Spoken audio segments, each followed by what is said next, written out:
You are listening to Lone Star Community Radio on 104.5 KCZWLP Conroe and 106.1 KZCCLP Conroe and worldwide on irlonestar.com.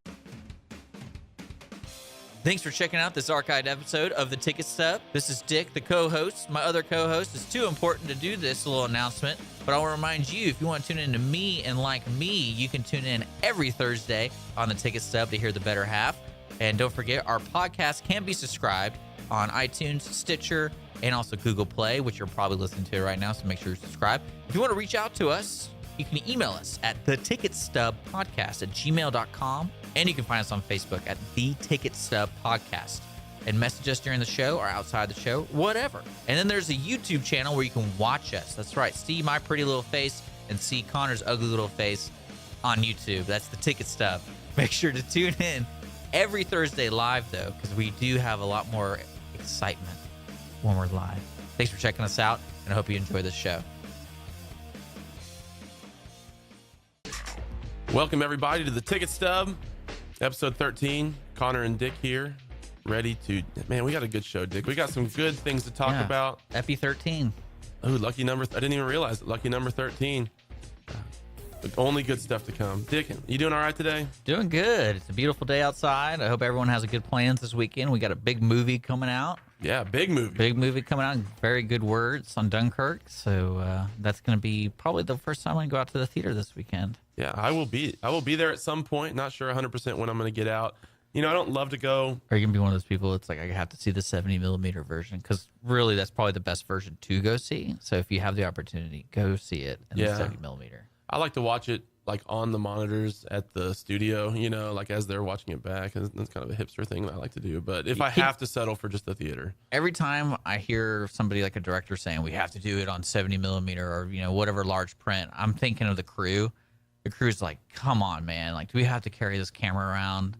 These massive cameras? Do we have to do this? Like, you're just... Yeah, well, poor Nick Howard. I'm just kidding. They're probably not complaining. They're probably getting paid some serious money, so they're probably all right. But hey, we got some things to talk about. We're going to rewind some movies that we've seen, including Theodore Rex. From last episode, yeah. You did your punishment? Yeah, I had to pirate it. Or pirated the wrong thing. No. You saw it. That's all we care about. I saw it, and the FCC doesn't need to know how or why I saw it. You can buy it on Amazon. It is purchasable, and we very well might have done that. We very well might have bought it on Amazon to watch, but it is not available. We're just trying not to get plugs. Legally streaming anywhere right now. But we did watch Theodore Rex. Dick, I believe you watched some. For the first 30 minutes, the way I watched it... Your Amazon disc failed. It failed, but I saw the first 30 minutes, and, you know, I'm not going to lie, I kind of want to finish it, because it was right there at the moment when they started working together.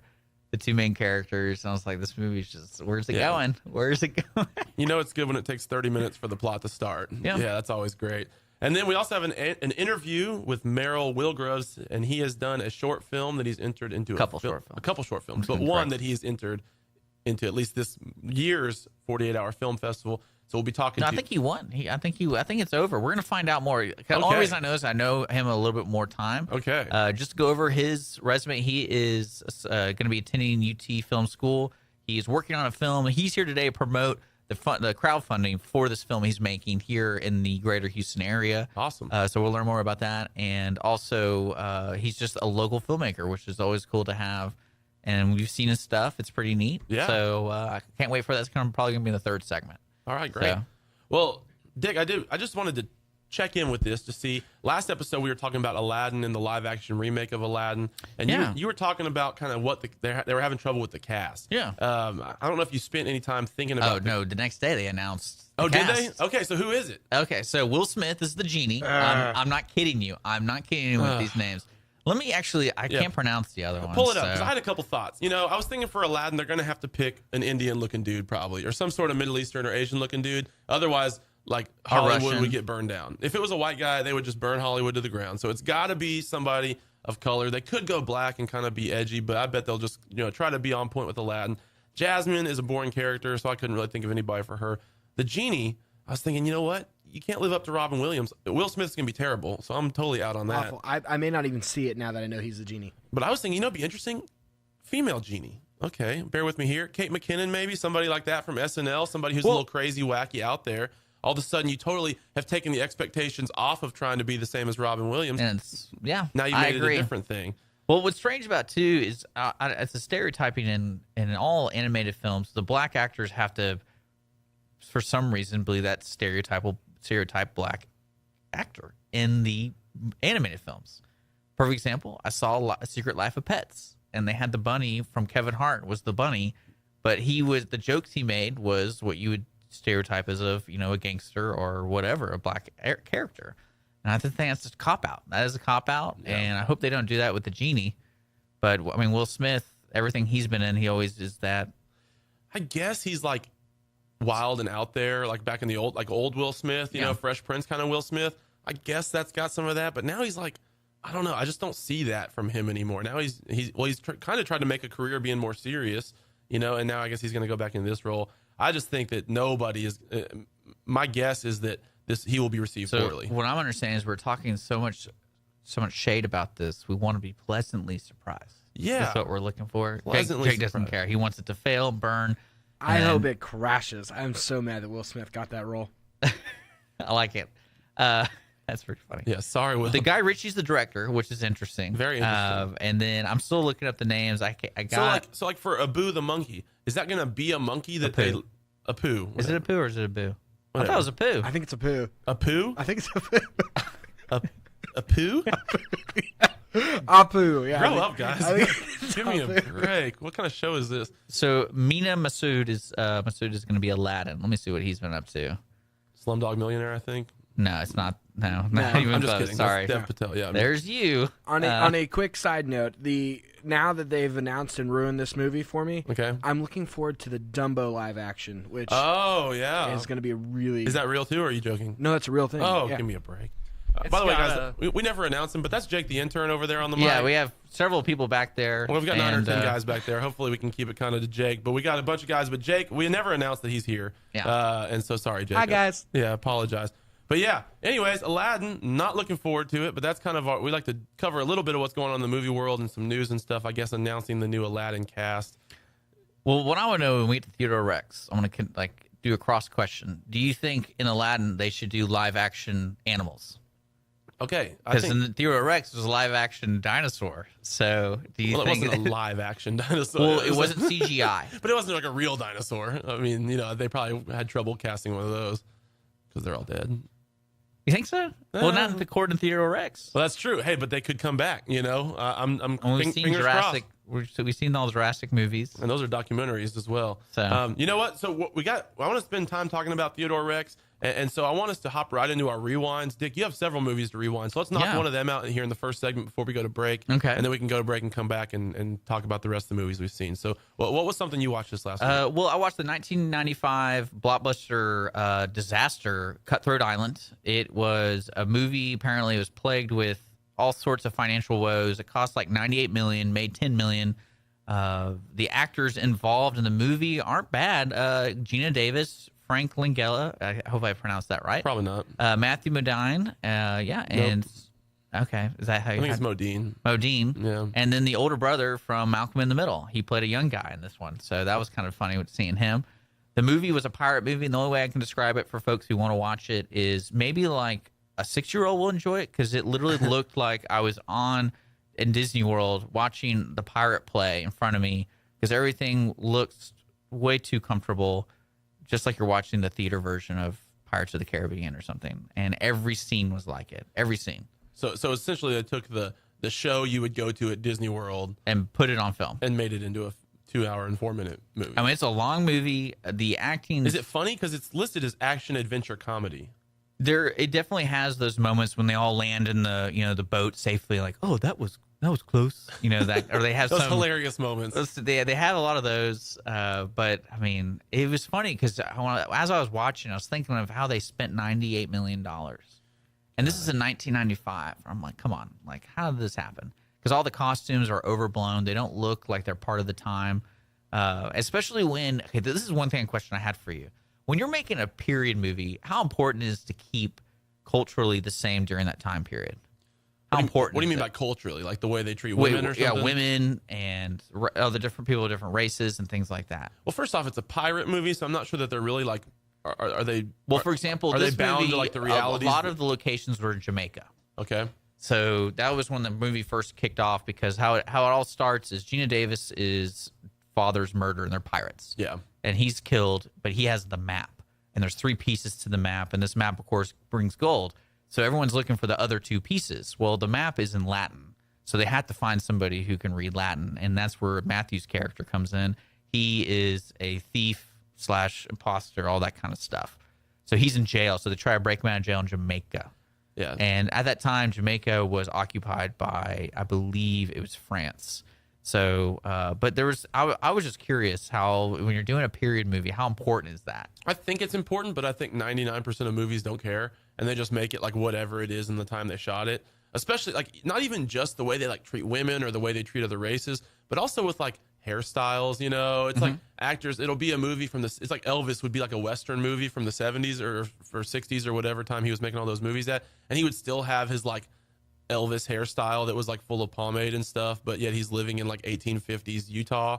And I just think it's like they just don't really care because they want it to look, I think oftentimes they want it to feel right to the people watching it more than they want it to be true to the time period. And maybe that's changed in the recent years, but especially like in the 90s, I think it's like, dude, who cares? The 90s were a crazy time anyways, so just who cares? Well, one of the scene that I really, actually, that's the one scene I really did not like when it came to the logic. So the scene is they find out on Jamaica there's a guy who can understand Latin. He's going to be a slave, and they have to buy the slave. So it's Gina Davis is the lady, and so she dresses up like a lady, and she has 2 servants with her.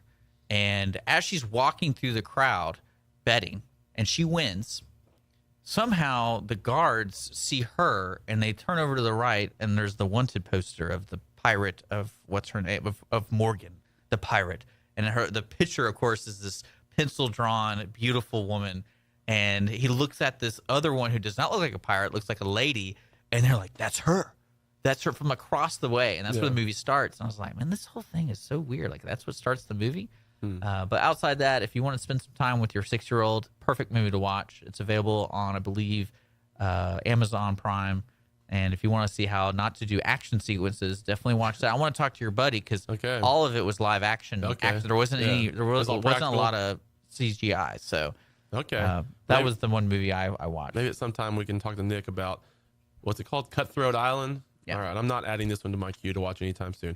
All right, we're gonna take a break. When we come back, we are going to rewind a few more movies and spend some time talking about Theodore Rex. After that, we're gonna bring in our guest Merrill, and we're gonna talk about his short film and directing and all that kind of great stuff. So stick with us here on the Ticket Stub.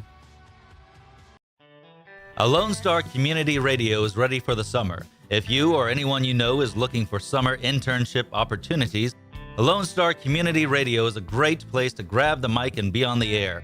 A Lone Star Community Radio offers a great opportunity to those interested in learning about the radio world all year round. Be an on-air personality, talk show producer, or YouTube, TV, podcast editor. Contact the station at info@irlonestar.com or call the station's message line at 936-647-3776. The Texas A&M AgriLife Extension Service has been dedicated to educating Texans for over a century. In 1915, the Extension Program was established under the federal Smith-Lever Act to deliver university knowledge and agricultural research findings directly to the people. Ever since, AgriLife Extension programs have addressed the emerging issues of the day, serving diverse populations across the state. Texans turn to Extension for solutions in horticulture, agriculture, 4-H and youth, and family and consumer sciences. Extension agents respond not only with answers, but also with resources and services that result in significant returns on investment to boost the economy. Join us Fridays at 1 o'clock for the AgriLife Extension Hour.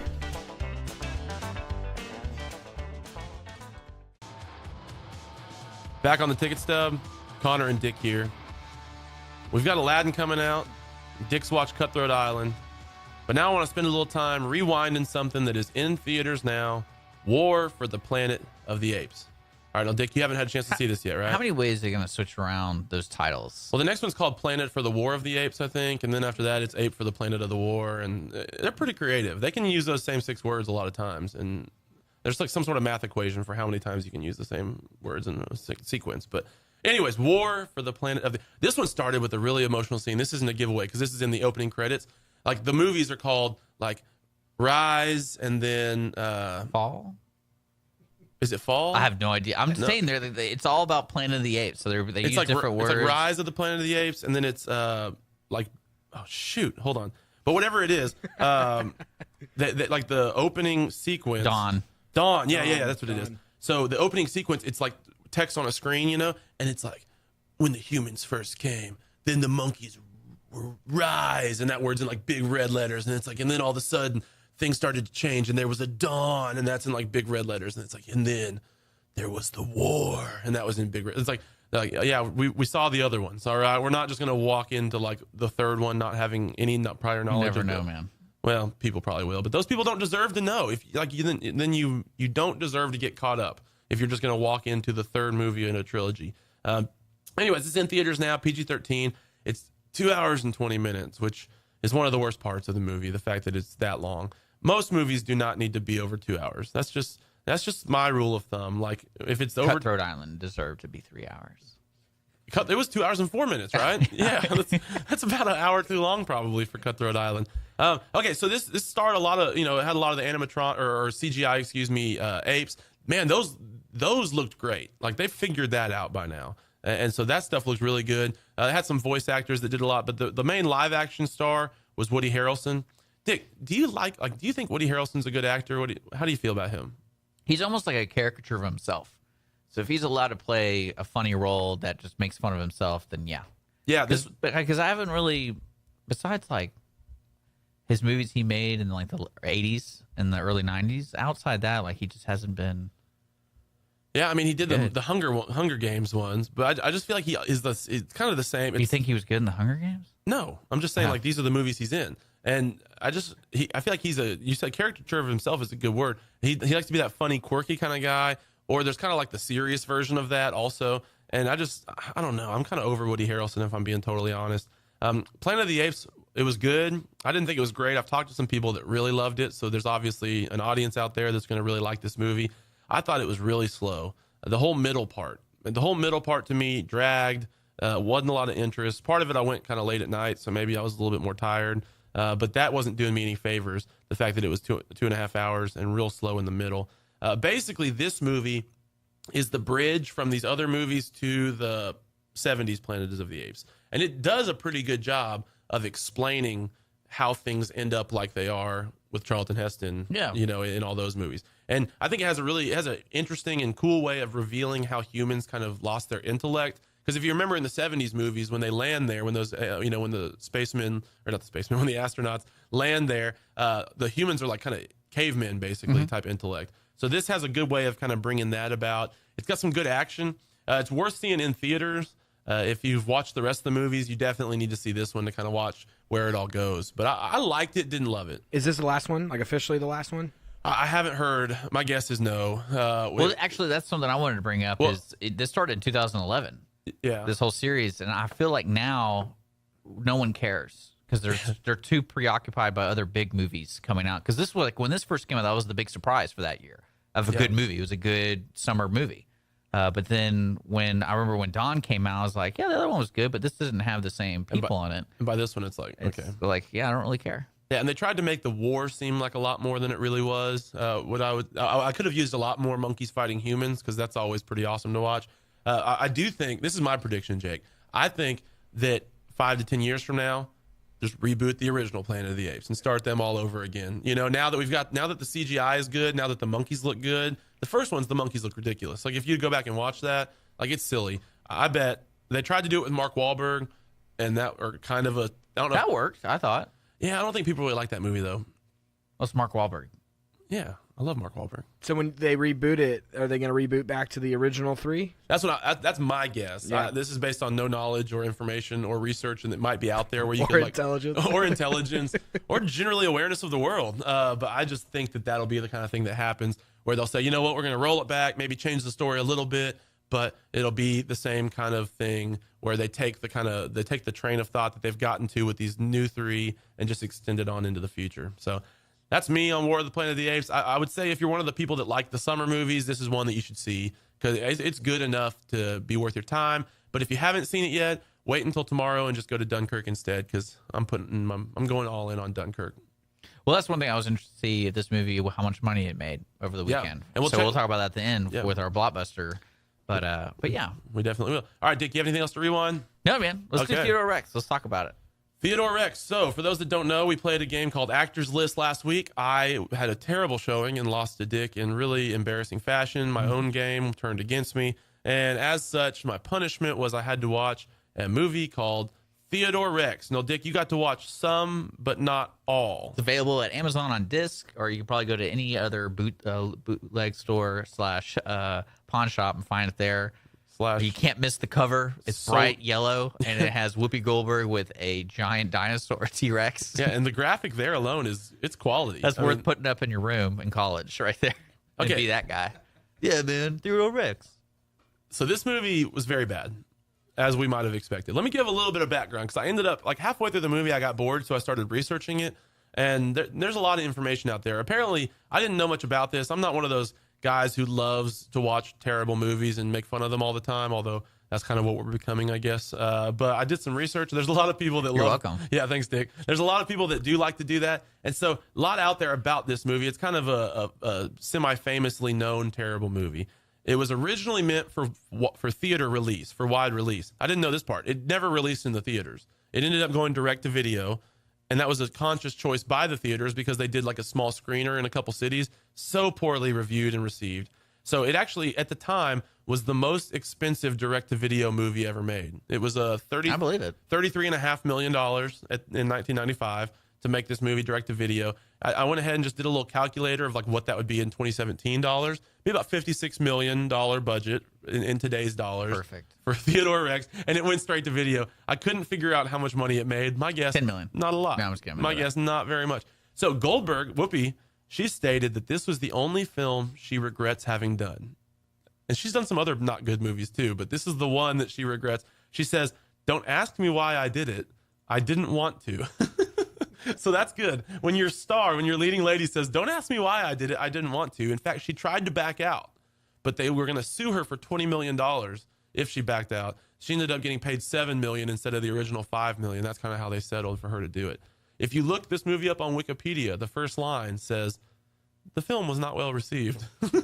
That's the first line of the Wikipedia page. Not about the plot. That's not a good start. No, it wasn't about the plot. It wasn't about the characters. It wasn't about anything. The first line is, "The film was not well received."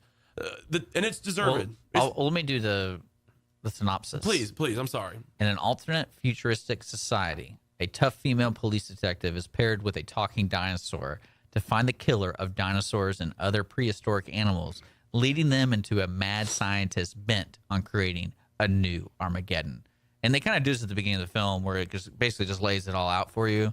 Yeah, it's always good when they didn't explain like how they're dinosaurs talking dinosaurs in the future. Well, that part doesn't really need to be explained. I think that's obvious how they're talking dinosaurs. So, anyways, I just want to say, since I only watched the first 30 minutes, probably my favorite thing in the first 30 minutes was the day-to-day life it showed of a dinosaur, because you see a dinosaur take a shower. Oh, yeah. And all the hijinks that First involves. off, water going everywhere. Yeah, of course. And then my favorite moment at that scene was he goes, "Oh, yeah, I forgot something," as he's leaving. He snaps his fingers, pushes like a remote, and there's a cookie launcher. Launcher. It has like a sticker on it. It says cookie launcher, and it shoots a cookie into his hand while he's leaving. He's like, macadamia. And then it goes like... It continues on. And I was like, okay, well, I guess there's that. And yeah. Okay, so Dick, you just perfectly highlighted one of my main grievances with this movie. The guy who voices, they call him Teddy. It's called Theodore Rex, but they call him Teddy because they're cool and it's casual, right? The guy who voices Teddy is unbearable. He is absolutely unbearable. Well, it's Greg Newborn. Just to let people know. I hope he never has acted again in his entire life. Actually, he does a lot of voiceover work for Justice League and other cartoons. Well, he's not good at it because the whole movie, he's just saying what's happening. Like whatever. Okay, at one point, you probably saw this part. He gets in his little cop car to drive away, and it shows very clearly it has like a special spot for his tail that unfolds, so he can ride in the cab, and it's called tail storage. It says tail storage on the part of the vehicle. And he goes, "Oh, here we go. Oh yeah. Oh, gotta store my tail." He says, "Gotta store my tail." And then another part, he's getting on this platform. He's like, oh, gotta get on the platform. All right. The whole time, he is just saying what he is doing. Everything's dubbed over, clearly, in this movie. Because it's all animatronic, and it looks, just to give people a visual, if you look up the TV show Dinosaurs, it's almost like they took the dad and just kind of shaped him up a little differently, and that's exactly what it looks like on the screen. So it's a man in a suit operating a robot face. So when he like raises his eyebrow, it's like completely mechanical. Yeah, it looks wonderful. I can't believe they even attempted this, because it's so bad. I can totally see the producers going, "We got all these suits left over from this TV thing." I mean, I can totally see Teddy Rex being in all sorts of movies. Yeah, and just kind of like Pauly Shore, like they're gonna put Theodore Rex, because that's the way that if you watch the trailer, it's like an introducing Theodore Rex. Like they thought he was gonna start to be like a crossover character. They said like Whoopi Goldberg, and using something they do that, and I'm like, they're totally trying to make. They're probably it's like Ernest. It was gonna be like Ernest goes to camp, Ernest goes to jail, Rex. Ernest does Halloween. So 50% of this guy's voiceover was just noise and filler, like ooh, ooh, yeah, ooh. Because I can't imagine being Whoopi Goldberg and sitting there like, "All right, we got the dinosaur on the set. Everyone make room." And like, I'm not kidding, that tail, I bet all those scenes where he actually hits people was an accident. And they go, "This works. It's funny." Well, lots of tail humor. That's another thing I want to say. Lots of tail humor. He hits everything with the tail. I mean, everyone has to hate this guy. You could play like a tail drinking game where every time he knocks something off with his tail, you took a drink. Perfect. And you'd be catatonic by the end of the film. At one point, he spanks a lady because he turns and it spanks her bottom, And then, of course, guess what? She looks around, doesn't see him, sees another guy, pours her glass on him, right? Yeah. Oh, classic tail humor. Yeah, it was so funny. Oh, my gosh. At one point, they show up to this random place, and they're playing hockey. It's like that scene in D2, The Mighty Ducks, where they show up to, like, the street ball or whatever. It's a bunch of, like, street kids playing hockey with, like, face paint on and stuff. Somehow that ties in. The kid gives Whoopi Goldberg, like, a map or something. I don't know. They did use the word butt trumpet one time to talk about farting, which was the best redeeming quality of this movie. Was that it introduced me to the term butt trumpet? Well, one thing I hate when movies try to describe, Whoopi Goldberg was supposed to be the best of the best. Yeah, she was not. But she was not. Like, there's a whole scene to display her talents as a police officer. It's the opening scene that introduces her, and they're on a chase, and it shows her partner, and they both look out of shape, and they're doing all this chasing and fighting. I'm like, this is like horrible, and that music's coming up. Yeah, that means we got to go. We're getting played off like the Oscars here. All right, I got a few more thoughts about Theodore Rex when we come back, because there's a couple things. I watched this whole movie, so I'm going to make you listen to me talk about it. We'll be right back, and we're going to bring Meryl on for our next segment right here on the Ticket Stub. Our talk shows and music shows are looking for sponsors. Want to expand your brand awareness? Reach the hyper-local audience in Montgomery County? Lone Star Community Radio sponsorships accomplish this. Want to see our stats and rates? Check out irlonestar.com/sponsor for more information.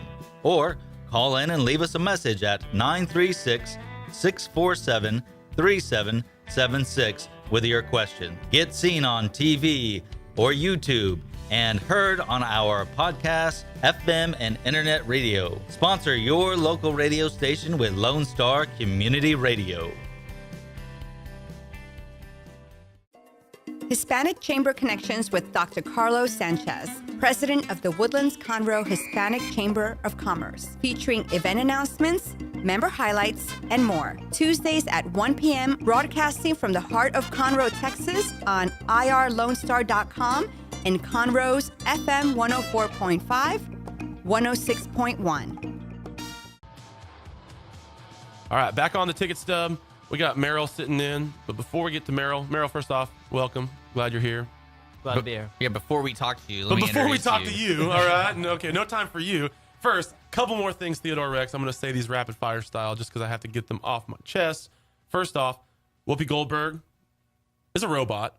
All right, that's a reveal. Yeah, sorry to spoil that, but you figure that out halfway through. Oh yeah, Whoopi Goldberg is a robot, and she gets some updates that help her be a better policeman. At That different makes points. complete sense. Yeah, see, you didn't get that part. That explains some of the earlier They stuff. kept saying downloading. I'm Yeah. like, why does she keep saying that? Yeah, they don't tell you that until about 2/3 through, and then it kind of clears up some of the confusion earlier on. This movie is very confusing for most of it. Until the end, it kind of makes sense, which is a bad way to tell a story in this case.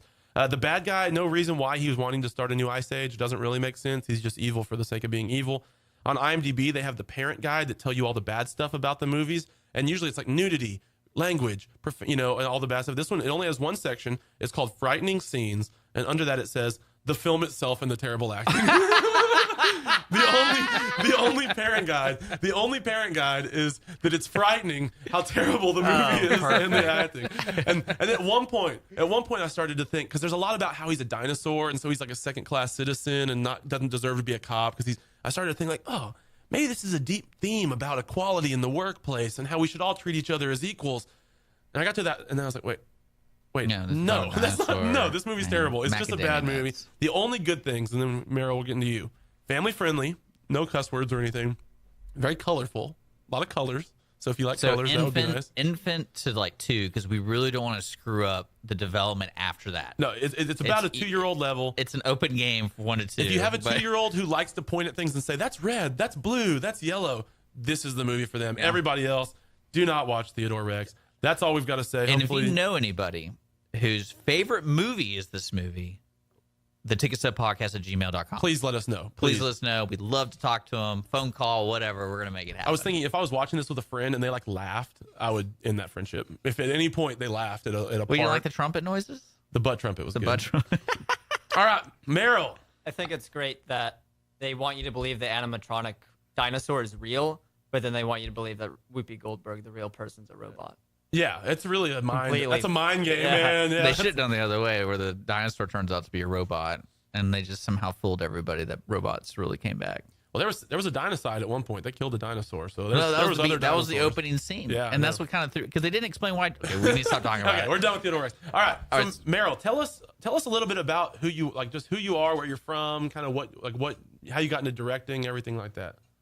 Well, I've always been really interested in directing and movie making and stuff. I'm from Spring, Texas, a little bit south of here. Lived here all my life, so I'm a native resident. Went to high school at the John Cooper School in the Woodlands, and I'm heading off to the UT Austin Film School in the fall. Okay, so how old were you when you made, is directing your main thing, or acting, or what would you say your primary focus is? Directing. My first real short film was for the 48-Hour Film Festival in 2016, where we made Elephant Boy, and that won 4 awards at that one. And then this year, the 2017 48-Hour Film Festival, we made Hotline, which won 3 awards. All right, so tell us a little bit about the film festival, because I didn't know anything about this until Dick, told me that you were coming on. It's so there's one in most major cities around the country. And so teams enter, and you're given a line of dialogue, a prop, and a character, and then you draw a genre or 2 genres out of a hat. And so you have to incorporate all these things into a film and make it in 48 hours and then submit it. So for Elephant Boy, what can you tell us what you drew? So we drew animal film and sports film. And so we ditched sports film. Oh, so you can pick one. You don't have to take both. You can choose to take both. Okay.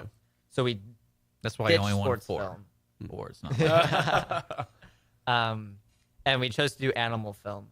And so what we did is we did a coming-of-age story about a boy who wanted to be an elephant, or who believed he was an elephant.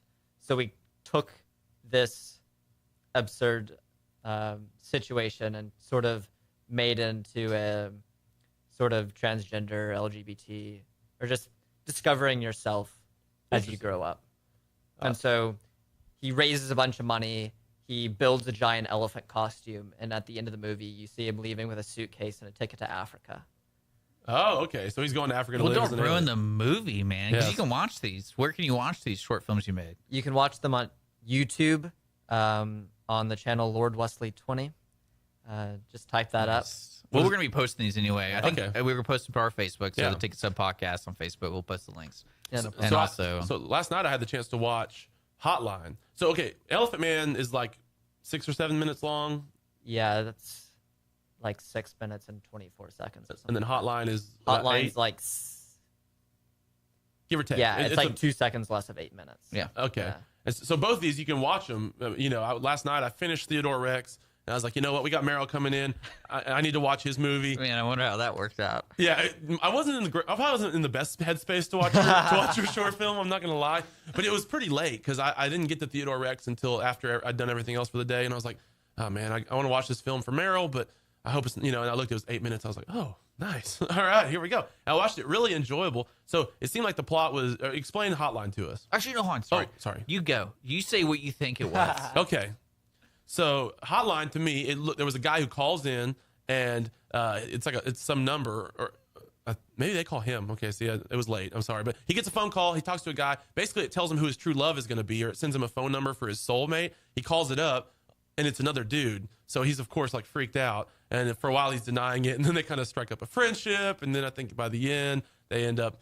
I don't know if they decide they're going to fall in love or they're just going to be like number one bros together or whatever. And then there was kind of a twist at the very end that I really thought was kind of Don't ruin it. Yeah, I'm not going to ruin that. So part. what do you think he drew for the festival? Oh, okay. So I'm going to say the line that the Hotline guy kept saying. I forget exactly how he said it or exactly what he said, but he said the same thing several times in a row. Every time they'd call the hotline, that guy would say the same words over and over again. So my guess is that that's what y'all drew. Uh-oh. So the genre we drew is romance and sports film again, actually. So once again, we threw sports film into the garbage. You need to learn more about sports, Merrill, because apparently Well, that's what's going to make something on the you table. successful. Is you're going to do the best. You're going to be Rudy too, and it's going to put your name on it. So we threw sports film in the garbage and we stuck with romance, which we ended up being the only romance film in the entire festival. So we did romance, and the line that we got was, "Let's get this party started." Oh, dang. Okay, so I was wrong. And the character was... But the hotline guy did say that, though, right? Yeah. Okay. And the character was Martin Fuse, and he was a customer service specialist. So we had to incorporate that, and that's the hotline guy. Okay. So you kind of did all the requirements within the character of the hotline guy. That's pretty creative, man. Yeah. And then the prop was a hairbrush, and when the woman is leaving at the very beginning, she's brushing her hair and getting ready to go to work. Okay. Because the main character, we try to hint at that he's unhappy. He sleeps with a lot of women, but he's unhappy. There's this one shot at the very beginning. It opens up, you come in on him in bed with a woman, and then it cuts to a package of libido male enhancement pills, suggesting that he has difficulty with that. Just like Theodore Rex. We get you. we feel you on that one. Well, what I want to do is so we can check those out on your YouTube channel if people are really interested. We'll be posting those to the descriptions on the our YouTube channel and things like that, so direct links to them. But really why you're in here is because you're crowdfunding your next film that you're trying to complete before going to school, and you're also going to enter this into different festivals and stuff. It's called The Best Film Ever Made. Just to let the audience know, it's a film about two filmmakers striving to make the best film ever made. So they lock two people in a car and record their lives. Just to give you a heads up, this is on Kickstarter. Just type in The Best Film Ever Made. You can donate to Merrill right now to help fund this project. Let's talk about the process. Is this your first crowdfunding project? Yeah. So I realized I had to raise money somehow. So I called a bunch of people who did crowdfunding in the past. They gave me a bunch of tips on what to do. So I started the crowdfunding process, and it's going pretty well so far. It's a lot of work. It is. I mean, especially when you're literally working for like 4 days of shooting. Yeah. And it's all this coming down to there. That's always my favorite part, is figuring out the puzzle of the actual shooting of it. That's my favorite filmmaking process. That's why I like Theodore Rex, because you're like, how the heck did they make this? But this is going to be an interesting movie. You're going to be shooting here locally. But outside of the financial donations people can make, anything else that people like say they want to be an extra, can they come, like, how can they contact you? Do you want extras? Or you don't want to spoil the movie, but... There will be a scene with extras. Yeah? Because I know some people who just want to be extras in like movies. That's like one guy who moved to California just so he can just be extras in movies. That seems like a mistake. On the Kickstarter page, you can send messages to the project. Okay. So not only am I going to have to force them to go to the Kickstarter page and look Yeah. at that, but they have to in order to contact me. Okay, great. And so is this a short film? Like, what's the runtime that you're hoping to hit on this? I'm hoping to hit about an hour. Oh, okay. Wow. So technically a feature. Yeah. A short feature though. I just feel I hate having to hit a time limit because I just want to write the script. Just do 20 minutes of credits. Yeah, and then exactly. that hits you over the good runtime. So will this be the longest project you've ever worked on? Yes. Okay, so I'm looking at your Kickstarter right now. Your goal is $7,500, and right now you're at about $1,300 or so. Is there a time limit on the Kickstarter? Yes, it ends on August 5th. Okay, so we've got some time still, but we're starting to We're get about here. halfway through, yeah. Okay, great. So exactly halfway through, yeah. And then there's different pledges here. You can get credit recognition. You can get a cast photo that's signed, FaceTime interview. You can get a signed DVD, souvenir from the set. Be an extra. That's a pledge donation right there. You got to have some. It's gonna take a little cash to be on the film, though, huh? Okay. I don't think I'm gonna make the extras list here, but Do we get to choose what kind of extra we are? No. Okay. I mean, you can like, choose can I show up in like a Zulu outfit and be like, I'm an extra? Probably not. We'll talk. Yeah. I mean, if I'm For how much money? Yeah, Depends on that's how what I'm much. saying. You're putting that kind of money down. It's like, all right. For the right price, you can do whatever you want. Because you'll be that guy in the store, be like, hey, did you see that movie? Did you see that guy in the background? Like, he's dressed like a Zulu warrior. What's that all about? So you're writing, directing? Are you acting? Yeah, I am actually. Okay. Oh, you did not sound like you wanted to do that. Well, it's just for the character I want. I'm one of the filmmakers, and so I wanted to ensure that the filmmakers had a proper chemistry, which is something that I didn't trust to the casting process that we used. Okay. So if he doesn't trust his casting director. That's right. What he's saying. We don't he have a probably is his casting director, so I don't trust myself I as a threw casting no one under the director. bus there. So, all right. Who's your other co-host? It's two filmmakers. So it's you and who? His name's Cameron Fisher. He's also a Houston local. Okay. And he's a friend of yours, somebody you know? Yeah, someone that I definitely trust. Okay, great. Well, man. So this is not a documentary. This is a narrative story being told. Yes.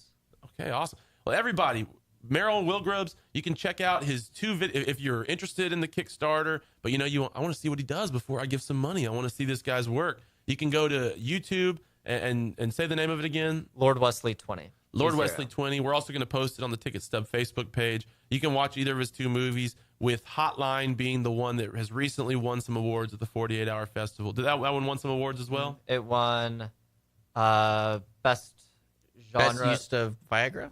Yeah, best use of Viagra. It won best score. Oh, wow. It won best use of genre and best use of line. You know what had a bad use of line, bad use of genre, and bad use of score? Theodore Rex. Okay, it was terrible in all of those areas. But also, if you want to support him right now, if you want to help make a film happen, that would be here in the area local. too. Support a local up and comer. He's going to film school at UT, but he's trying to make a film before he does that to enter in some festivals. You can be a part of the filmmaking process. That would be kind of cool for just the everyman around here. For as low as $10, you can be involved in the best film ever made with Merrill Wilgrubs. Merrill, thanks for coming in, man. So this $10 pledge is for credit recognition. Can I name myself in the credit recognition? Yes. Okay. Yeah, that'd be perfect. Like, I'd be like, please call me. Yeah. Do I end up on IMDb if I do that? Dick Butt Trumpet. Dick Just Butt- right there. Yes. Yes. Big butt Because trumpet. I would be like, hey, you guys, you get to watch this movie. At the very end, I'm like, look. There's me. Dick butt trumpet. Perfect. And then if you got famous, you'd have to stick with it because that was your first Oh, credit. that's what we credit myself as. It'd be every like some time. people change their names. Yeah, like, Dwayne the Johnson as Yeah. the Dick butt trumpet. All right, Merrill, thanks for coming in, man. Everybody, we'll be right back to in just a second for our final segment. We're going to do summer blockbusters. We're going to talk about next week. So stick with us here on the Ticket Stub. La la la la la. Oh, Grandma, what big ears you have. All the better to hear the Cindy Cochran Show with my dear. Monday through Friday mornings, 10 a.m. to 11, exclusively on Conroe's FM 104.5 and 106.1. Simulcast globally on irlonestar.com.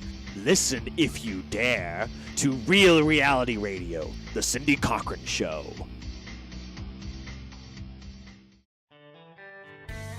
Don't forget to download the Lone Star Community Radio app from your Google Play or Apple Store. Bring Montgomery County's community radio with you anywhere with your smartphone or tablet. If you are in the Conroe area, tune in on FM. That's Conroe's FM 104.5, 106.1. If you are on the computer, bookmark irlonestar.com as your internet radio station. A Lone Star Community Radio, broadcasting 24/7 from the heart of downtown Conroe, Texas. Back here, final segment on the Ticket Stub. We just had a great interview with Meryl. We've talked about Theodore Rex. We talked about some other movies. We talked about Aladdin. Made. We talked about the best film ever made, which is coming out. It hasn't been made yet. Which is not Theodore Rex. It is a movie that that's a little ironic that the best film ever made hasn't yet been made. Or it's in the same podcast as Theodore Rex. The worst film ever made. So. Is that ironic? Is that irony? Or is it a pun? Is it I don't think it's either a pun. It's fate. Okay. It's fate. You know what? How about you work on engineering the show right now? The best Jake? film ever made, folks. Go to Kickstarter, look it up. Help out Merrill. He's a local filmmaker looking to make that fundraise that money to help pay for this film before he goes to school. So yeah, we got about 15 days to go. I know. And then when Merrill's like super famous and he's directing like the Planet of the Apes reboot #3, you'll be like, hey, I helped make him who he is. Our Theodore. Right? Well, that's why I want to donate to get a prop or like a signed autograph picture because, you know, when he's famous, it's his first Kickstarter project and I've got the money and I've got the prop and I can say I was part of it. Well, I mean, really, you are offering some cool stuff. Like, I just want to see how much I can push the envelope. Like the credit recognition, I would love to be Dick Bud Trumpet. I think that would be great. I think Merrill's down. He'll do whatever, whatever gets him the money, man. I think he's at that point in his career. He's selling out. He's already selling out. Yeah. Speaking of sellouts, we have our movie round. Smooth transition, Dick. All right, we got our summer movie blockbuster competition that we've been doing every week. For those that don't know, we're looking at the movies opening weekend domestic gross to see which one is winning the summer. Guardians of the Galaxy, we have two divisions, heavy and lightweight. Guardians of the Galaxy has been winning the heavyweight all summer long. This week it went up against Planet of the Apes. Remember, Guardians, 146 million. Man, that's a tough number to beat. Planet of the Apes had a respectable opening, but nothing crazy. 56.2 million opening weekend. I know this is going to be random. We'll talk about this next episode. We don't have the stats. I wonder what was it compared to the other two movies for Planet of the War of the Apes? You know, I'm going to say probably lowest. Probably lowest. That would be my I'm guess. telling you, it ran out of steam. I told you, no one cares. I think you're right. Yeah, there hasn't been tons of buzz about that. You have like 4 Marvel movies coming out in the summer. No one's going to see anything else. Yeah, pretty much right. So. Next week, challenging in the heavyweight division, we've got 2 movies coming out that are going to be classified as heavyweight. Dunkirk coming out this weekend. Also Valerian and the 1,000 Cities of Planets. 3,000 Planets, whatever. Is that heavyweight? Yeah, money. Well, how we designate is the money spent to make it. Gotcha. Yeah. So those movies cost a lot of money to make. Yeah. And then I it's think the most expensive independent film ever made. Yeah. Well. Is it real? Okay. Let's be real. Yeah. I feel like no, a lot of it was paid by the French government. Let's be real. Was it? Yeah. It was. It's made by the guy who made The Fifth Element, and he's very French. And it's professional as well. He's a pretty. I like him. I like his stuff. Luc Besson. Yeah. The only thing that I always worry about movies like this is the way they integrate CGI, practical effects, into the storytelling.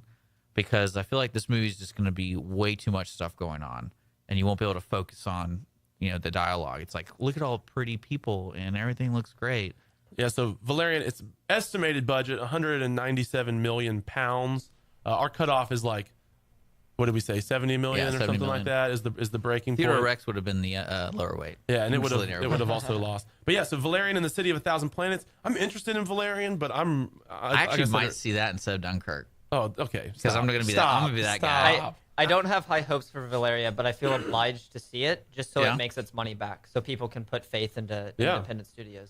I'm all about it. What's that? Like A24 is one of the kind of independent studios. Is it really kind of unfair though to call it independent? Because that dude's so big. They classify it by how it's not made by one of the big 6 production companies. But it's made by France. Is made by France itself. But it has look into it. I'm kidding you. I'm not kidding you. They paid a lot of budget. Yeah, but it has a huge director. It's got like 6 stars that you would have heard of, and it's got $200 million behind it. So it's indie-ish, I guess, indie adjacent.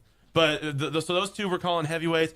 Neither of them are going to beat Guardians. But I hope Dunkirk is successful. You were saying that it's really getting some high praise. It's got some really good reviews. People are saying it's the best Christopher Nolan movie out there, which is pretty fantastic to me. Well, considering Dark Knight's like one of my favorite all of his movies. movies are really good. And he even said that he had the most fun making this. Like last time he made a movie like this was Memento. Okay, interesting. So to me, that's like what started me liking him back 20 years ago when I saw Memento. Great. And then in the lightweight division, Baby Driver took the reins last week with $29.9 million opening weekend. This week, Wish Upon was just kind of the only thing available to be in that. Didn't see it, don't know about it, don't care about it. Wish Upon made $5.4 million. Kind of sad. Don't know what their budget was, but I hope that they're not all fired now. Next week, there's a movie called Girls Trip coming up. Or is everybody? Are we all excited about Girls Trip, guys? We definitely do a female voice. And my girlfriend, if she's listening right now, well, you're great and everything, but we need more diversity in women. Girls Trip is y'all know anybody that can do that? Anybody? No. Oh, good. This is freaking sausage fest. There's like 7 dudes in here right now. But Girls Trip starring Queen Latifah. So, the Queen, she'll bring in the cash. I don't think it's going to beat Baby Driver, but who knows, man? Girls Trip. Girl power. Go ahead, Dick. No, we got to wrap it up the show. Yeah. Well, before we wrap it up real quick, do you want to know the numbers of the other apes? No, we'll do that next episode. You want to do it next episode? We have like 2 minutes. And we got to talk about our announcement for August. Oh, that's right. That's right. So next week, Chris Appel is going to be in the studio, guest hosting with Dick. The manager at I guess he's the main dude. GM, he's the general manager. He's the main dude. He's not just the manager. He's the over at the Grand Theater in Conroe, and he'll be my co-host because this guy's peacing out for a bit. Yeah, I'm gonna be out for a week, and so that'll be great. We had Chris Appel on several weeks ago. If you didn't hear that episode, go to our podcast and listen to Chris Appel on. It was probably 6 weeks ago now, and make sure you subscribe to our podcast, our Facebook page, the Ticket Stub Podcast. Go follow that because we are going to start our first show in August, giving away 2 tickets per week to the Grand. If you like to see movies in a theater, you want to impress a date and not pay for it, listen to the show. Yeah. I know that's what I'm going to do. Yeah, you're just going to. And the winner again is Dick. Dick Butt Trumpet wins for the 4th week in a row. And so, that's going to be my intro name. Yeah. But make sure the Facebook page is how we're going to be doing all of that. So if you're hearing the show right now, go to our Ticket Stub Podcast on Facebook. Like us there so you can keep up with all that. The Ticket Stub Podcast at gmail.com. You can send us an email. If you send us an email, 100% chance we'll mention it on the show. All right, unless it's just like a string of profanities, then we'll probably mention the fact that you sent us that email. Yeah, and so you can get talked about on the air, and also make sure that you're just checking us out irlonestar.com. We're also on FM every week, 104.5 and 106.1 here in the Conroe area. Dick, did I cover them all? Yeah, everything's great. Again, we can subscribe to us on YouTube if you want to watch the shows. Oh yeah, we're on TV, Our City TV, Channel 12. I don't know the dates on the top of my head, but that's Channel 12 educational programming. We are educational. We are telling people about the greatest film ever made and the worst film ever made. Yeah, this is School of Hard Knocks. Yeah, this is a great opportunity. And again, tune in starting the first week of August, 2 tickets to the Grand every week. And I think it's not just matinee. We're not doing cheap on this, guys. We're going full, you can go at 11 o'clock if you want to go. They even do late movies there?